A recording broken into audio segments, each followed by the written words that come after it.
Coucou tout le monde, merci pour les nombreux commentaires que vous nous avez laissés sur le dernier épisode de Ça bouge en Chine. L'un de vous nous a d'ailleurs écrit « Lorsqu'on parle de la Chine, on pense au travail acharné ».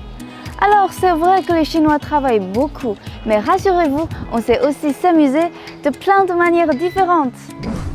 Par exemple, en sortant du bureau, rien de tel qu'un petit verre pour se détendre. Santé! Et nous avons aussi le karaoké, qu'on appelle ici le KTV. C'est un loisir quasiment national. Certains KTV sont immenses avec des centaines de salles privées où on peut jouer ou danser entre amis. Des cabines individuelles sont aussi installées dans les lieux publics tels que les centres commerciaux ou les aéroports. Il y a aussi des applications sur le portable qui permettent de pousser la chansonnette quand on veut, où on veut. Pour ceux qui préfèrent rester chez eux, entre amis, il y a le poker. Il y a aussi l'un des jeux les plus prisés par les Chinois, les mahjong. On y joue partout en Chine. Dans certaines villes, c'est une véritable passion.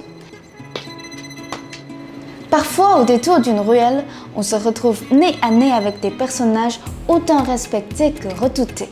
Les grands maîtres d'échecs chinois. Assis sur leur petit tabouret, ils sont toujours prêts à relever le défi d'une partie contre un challenger de passage.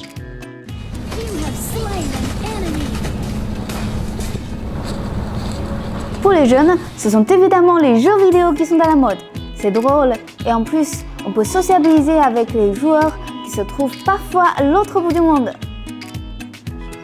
Et puis pour ceux qui préfèrent s'évader dans l'imaginaire, rien de tel que les jeux de rôle sur table. Ils pourront incarner un loup-garou ou un chevalier par exemple. Ou bien, plus immersif encore, partout dans le pays se développent les escape rooms dont le but est d'échapper d'un lieu clos dans une mise en scène. Vous voyez, les loisirs en Chine, il y en a pour tous les coups. À votre tour maintenant, racontez-nous comment vous passez votre temps libre. Laissez votre commentaire et continuons notre discussion dans les prochaines émissions de Ça bouge en Chine. Ciao!